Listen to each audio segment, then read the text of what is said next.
प्रिय मित्रों, नमस्कार। आप सभी का स्वागत है आपके अपने चैनल भक्ति सागर में। फिर से आपका स्वागत है। आप सभी को कार्तिक मास की हार्दिक शुभकामनाएं। आइए कार्तिक मास में मिलकर सुनते हैं एक बहुत ही रोचक कहानी। पुराने समय की बात है। एक छोटा सा गांव था। गांव में लप्स और तप्स नाम के दो भाई रहा करते थे।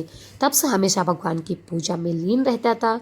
वही लप्सी रोज सवा सेर की लपसी बनाकर भगवान को चढ़ाती और फिर खुद खा जाता था। एक दिन उन दोनों भाइयों में बहस शुरू हो गई कि हम दोनों में से बड़ा कौन है। तपसी बोला, मैं रोज घंटों भगवान की पूजा करता हूँ, इसलिए मैं बड़ा हूँ। वही लपसी बोला, मैं भी तो रोज भगवान को सवा सेर लापसी खिलाता हूँ, तो मैं बड़ा हूँ। छोटी सी बहस अब लड़ाई बन गई और दोनों इस बात को लेकर जोर जोर से लड़ने लगे। उसी समय नारद मुनि जी वहां पधार गए।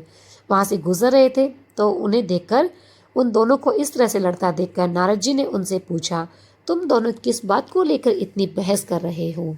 नारद जी की बात सुनकर तपसी ने कहा, हम चाहते हैं कि हम दोनों में से बड़ा कौन है, इस बात का पता चले। इसी के साथ उन दोनों ने अपने बड़े होने का कारण भी बताया।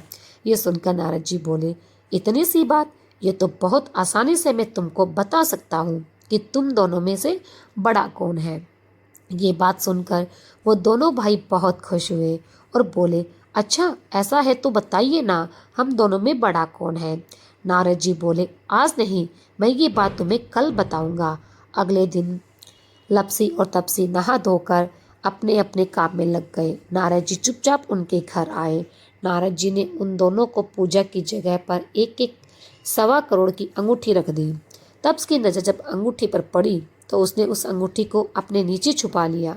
वही अंगूठी पर नजर पड़ते ही लप्स चिंता में आ गया और उसके मालिक को ढूंढने लगा। काफ़ी देर ढूंढने के बाद लप्स को अंगूठी का मालिक नहीं मिला तो वो उस अंगूठी को गांव के मुखिया को दे आया और मुखिया से बोला, जी ये अंगूठी बहुत कीमती लग रही है, इसके मालिक को खोजिए। अगर कोई आपके पास अपनी अंगूठी खोने की अर्जी लेकर आए तो ये अंगूठी आप उसे सौंप देना। मुखिया के पास जाने के बाद लप्स उस जगह गया जहाँ तप्स अपनी तपस्या कर रहा था। उस समय नारद जी वहाँ प्रकट हुए। नारद जी को देखकर दोनों बोले, आज बताइए हम दोनों में से बड़ा कौन है। नारद जी बोले, तुम दोनों में लप्स बड़ा है। यह सुनकर तप्स चिढ़ गया और इसका कारण पूछने लगा। नारद जी ने कहा, तप्स जरा खड़े होना। तप्स जैसे ही खड़ा होता है उसके नीचे दबी अंगूठी सबको दिख जाती है और उसकी चोरी पकड़ी जाती है।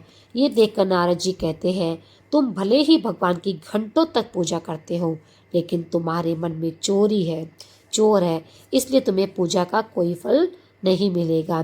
पूरे दिन पूजा करने से कुछ नहीं होता, व्यक्ति का मन भी अच्छा होना चाहिए। ये सुनकर तब शर्मिंदा हो गया और नारद जी के सामने हाथ जोड़कर बोला, मुझे अपने किए का पछतावा है। आप ही बताइए, मुझे मेरी तपस्या करने का फल कैसे मिलेगा और मेरा ये पाप कैसे उतरेगा।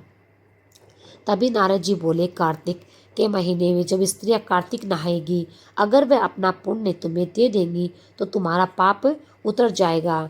तब तपसी बोला, लेकिन कोई स्त्री मुझे अपना पुण्य क्यों ही देगी। तब नारद जी ने कहा, अगर कोई धोती के साथ गमछा नहीं देगा तो उसका फल भी तुम्हें मिलेगा। अगर कोई गाय और कुत्ते की रोटी नहीं बनाएगा तो उसका फल भी तुम्हें ही मिलेगा।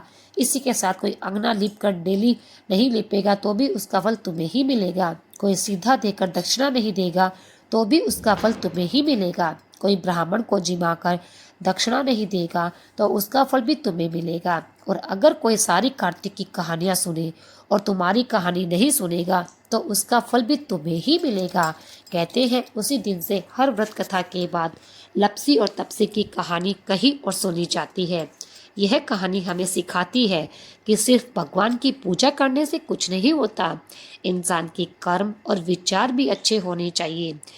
आपको आज की ये कथा, लपसी और तपसी की कथा कैसी लगी, कमेंट करके ज़रूर बताएं। कथा अच्छी लगी हो तो लाइक ज़रूर करें और अभी तक आपने मेरे चैनल को सब्सक्राइब नहीं किया है या आप पहली बार मेरे चैनल पर विजिट कर रहे हैं तो कृपया मेरे चैनल को सब्सक्राइब कर लें। आप अपने भक्ति सागर चैनल को सब्सक्राइब करके बेल आइकन को प्रेस करके रखिए ताकि जब भी कोई नोटिफिकेशन आए तो सबसे पहले आपको मिले। तो प्रिय मित्रों, ये थी लपसी और तपसे की कहानी। कार्तिक मास की कहानी के अंतर्गत यदि लपसी और तपसे की कहानी नहीं सुनी जाती तो कार्तिक की कितनी भी कथाएं सुन ली जाए वे हमेशा अधूरी ही मानी जाती है। इसलिए यदि आप कार्तिक स्नान कर रहे हैं और कार्तिक मास की सभी कहानियों को श्रवण कर रहे हैं तो आपको हर दिन लपसी और तपसे की ये कहानी अवश्य ही सुननी चाहिए मित्रों। आशा करती हूँ कि आपको ये कहानी अच्छी लगी होंगी। फिर मिलते हैं एक नई वीडियो के साथ, तब तक के लिए जय श्री कृष्णा, राधे राधे।